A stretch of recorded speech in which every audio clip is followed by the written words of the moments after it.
Qual seria a melhor empresa de saneamento básico para se investir hoje na Bolsa de Valores? Você está no canal Aportando Conhecimento e esse é o tema do vídeo de hoje.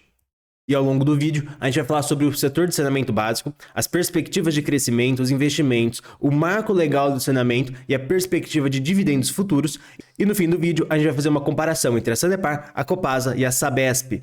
Falando agora um pouquinho sobre a perspectiva de crescimento do setor e crescimento do lucro das empresas, a gente destaca que esse crescimento pode ser feito através de três formas.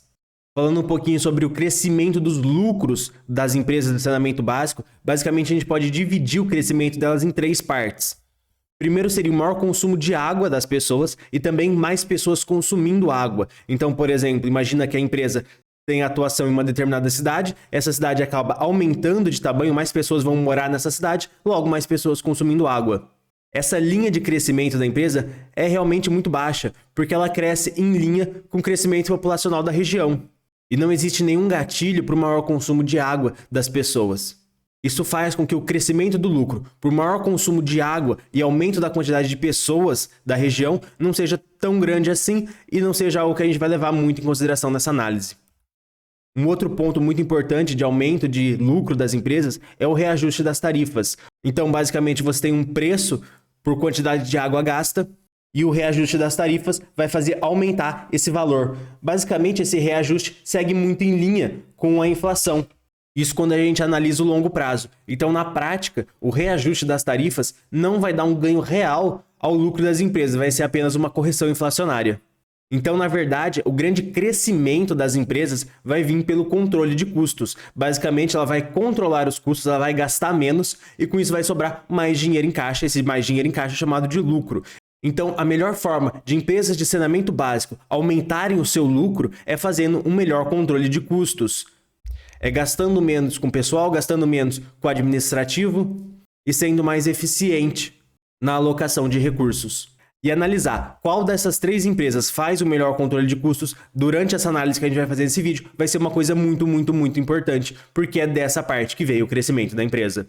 É muito importante a gente falar do marco legal do saneamento, que foi aprovado recentemente, se eu não me engano foi aprovado em 2020, mas basicamente o marco legal do saneamento diz que 100% das casas devem ter acesso à água potável e a tratamento de esgoto até 2030. E para cumprir o marco legal do saneamento, as empresas de saneamento básico devem fazer muitos investimentos para isso. E aqui vale destacar um ponto muito importante, que para as pessoas isso é muito bom. Elas terem acesso à água potável e tratamento de esgoto é um ponto muito positivo para as pessoas. Mas na visão do acionista, na visão do sócio e na visão da empresa, esse investimento não é tão bom assim. Porque se esse investimento fosse lucrativo, a empresa já teria feito isso antes. Se ela não fez até hoje é porque esse investimento não é lucrativo. Então imagina, por exemplo, que você tem uma casa bem distante da cidade, num sítio, numa fazenda, e a empresa precisa levar água potável e tratamento de esgoto até essa casa.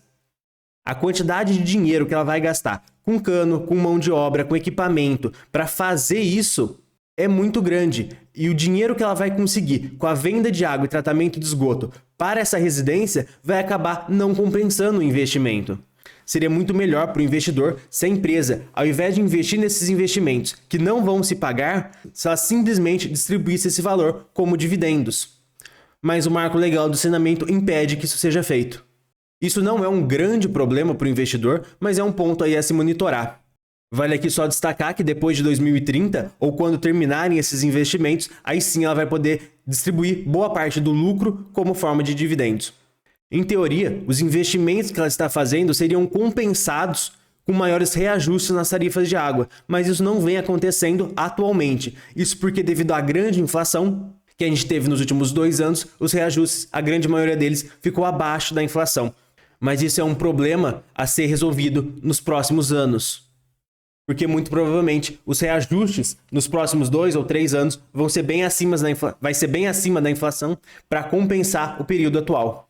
Então, quando a gente analisa uma empresa de saneamento básico, você analisar o lucro da empresa não é muito interessante, porque ela precisa fazer muitos investimentos. Você precisa desconsiderar do lucro que a empresa está tendo os investimentos que ela está sendo obrigada a fazer. Uma outra forma também de você analisar a empresa é analisar simplesmente pelo dividendo, é analisar pelo quanto que ela consegue tirar do lucro e pagar ao investidor.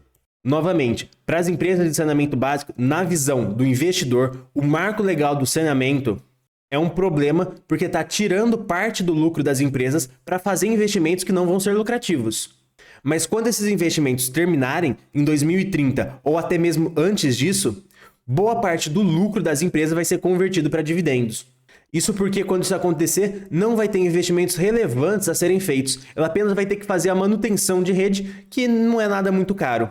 Enquanto isso não acontece, o crescimento das empresas vai ser muito pautado no maior controle de custos. O maior controle de custos vai fazer com que ela gaste menos, tenha um lucro maior e posteriormente distribua esse lucro como dividendos, gerando aí mais dividendos. O setor de saneamento básico ele é extremamente sólido. Mesmo durante grandes crises, o setor ele não é fortemente impactado, porque mesmo com uma crise gigantesca no país, as pessoas ainda precisam de água. E o setor ele tem boa perspectiva de dividendos conforme os investimentos necessários pelo marco de saneamento forem sendo realizados e os reajustes forem aí aumentando com o tempo para compensar a inflação passada. Então agora a gente vai falar qual das três empresas é a melhor. Se é a Sabesp, a Copasa ou a Sanepar. Mas antes de falar isso, eu vou pedir para você se inscrever no canal para ficar por dentro dos próximos vídeos. E se você já for inscrito, eu vou pedir para você deixar o like no vídeo para ajudar na divulgação. Mas como já foi falado nesse vídeo, o controle de custo é muito importante para as empresas de saneamento, porque o crescimento da empresa basicamente vai vir quase que por completo dessa parte. Lembrando que os reajustes vão ser só a parte da inflação e o crescimento da cidade é aí uma parte muito pequena do crescimento da empresa. Então, quando a gente analisa as três empresas, a gente chega à conclusão que a Sanepar consegue fazer um controle de custos muito eficiente, coisa que as outras duas empresas não conseguem fazer. Com o controle de custos, a Sanepar vem aumentando os lucros por volta de 15% ao ano, isso já faz quase uma década, o que mostra que a empresa vem se tornando cada vez mais eficiente. A Sabesp e a Copasa, por sua vez, não conseguem ter esse mesmo controle de custo. E só um ponto importante, que o resultado da Copasa do ano de 2021 foi fortemente impactado por algumas multas que ela tomou, então basicamente esse resultado tem que ser desconsiderado. Seria muito mais interessante você analisar o resultado de 2020 do que o resultado de 2021, porque ele foi muito impactado por fatores que não vão voltar a acontecer no futuro. Então, quando a gente analisa as três empresas, fica muito evidente que a Sanepar é a melhor, porque ela consegue ter um melhor controle de custos, o que vai proporcionar o maior lucro ao investidor. A Sanepar, ela tem os melhores indicadores de rentabilidade, ou seja, ela é a empresa mais rentável, ela é que apresenta maior crescimento nos lucros, por volta de 15% ao ano. Ela passou por uma forte crise hídrica recentemente, onde faltou água, teve que fazer rodízio, foi um rolo lascado. E mesmo assim ela conseguiu bons resultados, mesmo durante uma grande crise hídrica. Estava faltando água, as pessoas recebiam água um dia sim, durante 3 dias não. E mesmo assim os resultados da Sanepar caíram só 6%, o que é um ponto muito positivo para a empresa ter uma queda tão pequena frente a um problema tão grande, o que mostra uma total resiliência da empresa. Ela também, considerando as três empresas, é a que mais paga dividendos, vem pagando por volta de 6% de dividendos, um pouco mais do que isso, e tem capacidade para pagar mais ainda. Atualmente ela está construindo uma barragem e isso daí é um pouco caro. E se você comparar as três empresas, a Sanepar também é a mais descontada, isso por conta da crise hídrica que ela passou recentemente. A cotação caiu muito e não subiu desde então. Então, se você se interessou pelo caso de Sanepar, eu vou estar deixando aqui na tela e também no link na descrição um vídeo que a gente tem aqui no canal falando exclusivamente da Sanepar e qual que é o real potencial da empresa de pagar bons dividendos. E se você gostou desse vídeo, eu vou pedir para você se inscrever no canal para ficar por dentro dos próximos vídeos.